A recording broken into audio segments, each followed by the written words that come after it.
Khandelwal sir, आप इन 8 सालों में रेरा को कैसे देखते हैं? असंतुष्टि ही आप भी देख रहे हैं या फिर कुछ उपलब्धियां भी हैं जिन पर ध्यान जाना चाहिए?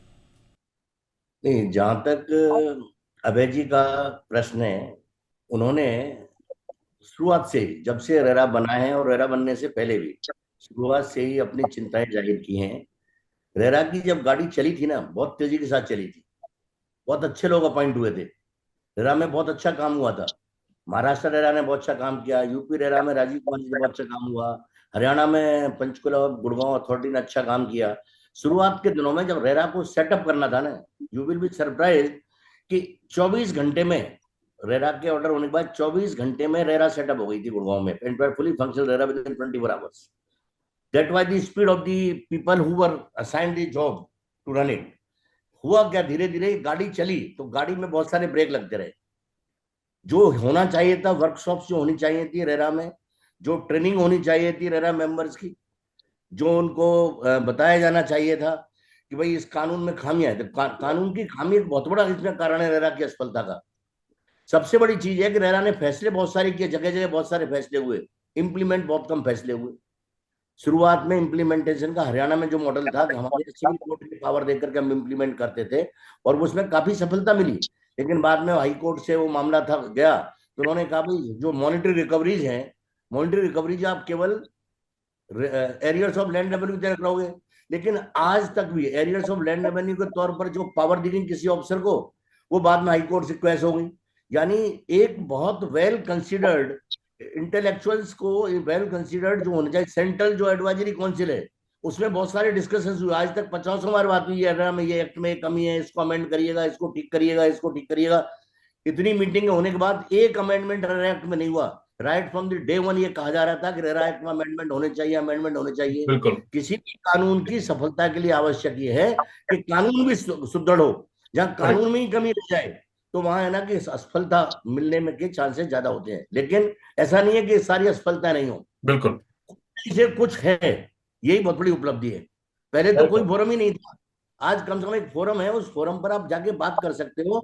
और it depends upon the people who are heading these authorities. बिल्कुल। यदि वो लोग अपने बिल्कुल पूरी उससे तन्मयता के साथ, अपने पूरे मनोयोग के साथ काम करना चाहें, तो कोई कारण नहीं है कि एलओटीज की ग्रीवांस से रिड्रेस ना हो। अभय जी मेरे साथ बैठे हुए थे, मेरे साथ मेरे दफ्तर में भी आए हैं, हमारी इनके डिस्कशंस हुए हैं। डिस्कशंस में बातें आई है, मुझे बताइए कहाँ हम लोग कहाँ फेल हो रहे हैं।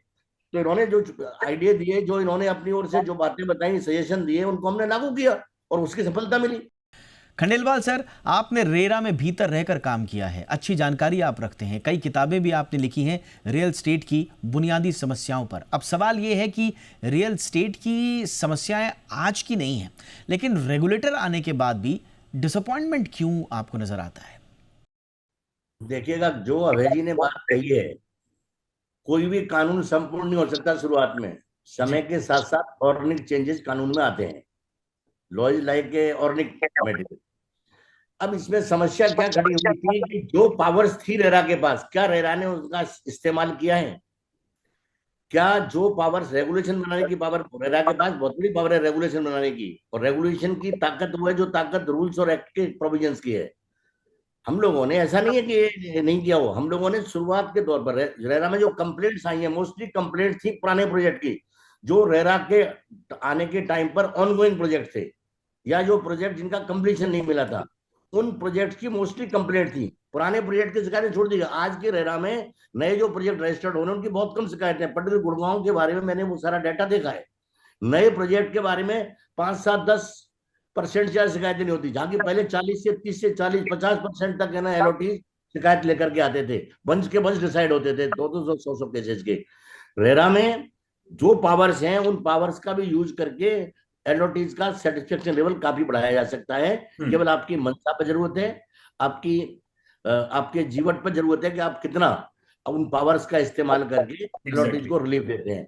तो जहां तक अभी जी की बात है, उस बात से मैं पूरा सहमत हूँ कि जब तक रेरा अथॉरिटीज, रेरा में जो काम करने वाले लोग हैं, वो लोग पूरे मनोयोग के साथ एलओटीज की शिकायतों का निवारण, और जो रेगुलेशन जो आपका पावर है रजिस्ट्रेशन की, रजिस्ट्रेशन के टाइम पर यदि आप प्रोजेक्ट प्रमोटर है, उससे सभी तरीके की इंफॉर्मेशन लेते हैं। क्वार्टरली प्रोग्रेस रिपोर्ट के टाइम पर उसकी प्रॉपर मॉनिटरिंग होती है। इस प्रोजेक्ट में इसने ये कहा था कि क्वार्टरली इस क्वार्टर में मेरी ये प्रोग्रेस होगी, नहीं हो रही है तो क्या आपने नोटिस देकर उसके खिलाफ कार्रवाई की? तो ऐसा नहीं पावर नहीं, पावर है, उन पावर का प्रयोग कई रेराओं ने बहुत अच्छे तरीके से किया है। जी नहीं, कई जगह फेलियर है, कई जगह फेलियर नहीं है। तो ऐसा नहीं है कि रेरा की उपलब्धियां को बिल्कुल नगण्य माना जाए या उपलब्धियों को नकार दिया जाए। बिल्कुल रेरा के रजिस्ट्रेशन के रेगुलेशन के कारण आज माहौल जो है धनात्मक माहौल है कंट्री में। ऐसा नहीं है रियल एस्टेट लोग इतना इन्वेस्ट करने को आज घूम रहे हैं। गुड़गांव में जो प्रॉपर्टी की रेट्स है, बिल्कुल जो 4,000 रुपए की रेट होती थी वो 25,000 की रेट हो रही है। क्या डेफिनेटली मतलब है इसका? लोगों का डेफिनेटली कॉन्फिडेंस बढ़ा है और रेरा का कॉन्फिडेंस बढ़ा है। खंडेलवाल सर, आपकी नजर से इन 8 सालों में रेरा कितना पास हुआ है और कितना फेल? देखिएगा, मैं तो वैसे चूंकि खुद ही परीक्षार्थी रहा हूँ तो मैं तो एग्जामिनर तो नहीं, एग्जामिनर तो ये है अपने अभय जी। लेकिन फिर भी अभय जी का बहुत ज्यादा मूल्यांकन जो है ना बहुत जी सख्त है। बिल्कुल लेकिन अभय जी भी इस बात को मानेंगे कि नए प्रोजेक्ट्स के मामले में रेरा आने के बाद जी बेहद सुधार हुआ है। एंड फर्स्ट डिवीजन ना दें लेकिन नियर फर्स्ट डिवीजन जरूर पहुंचते हैं। मतलब कि कुछ रेरा जो काम नहीं कर रहे हैं उनको तो आप छोड़ दीजिएगा, जो नहीं काम कर रहे हैं उनको छोड़ दीजिएगा।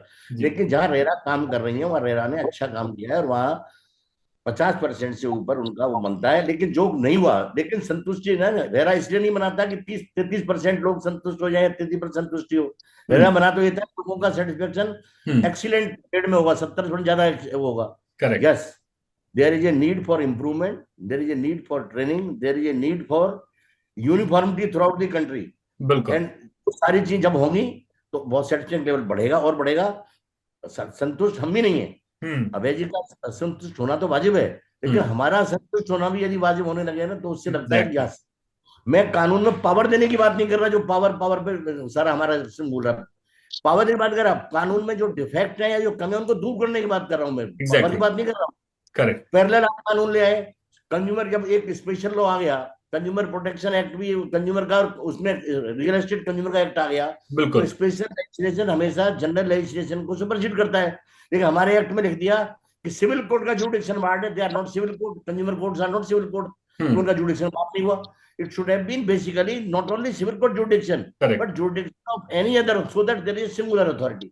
There are many other things जहाँ एक्ट जी में प्रोमोटर की डेफिनेशन इतनी डिफेक्टिव है। लैंड ओनरों कई जगह बिल्कुल लैंड ओनर डेवलपमेंट एग्रीमेंट करते हैं प्रमोटर के साथ, उनको भी कई रेरा बना देती है। बिल्कुल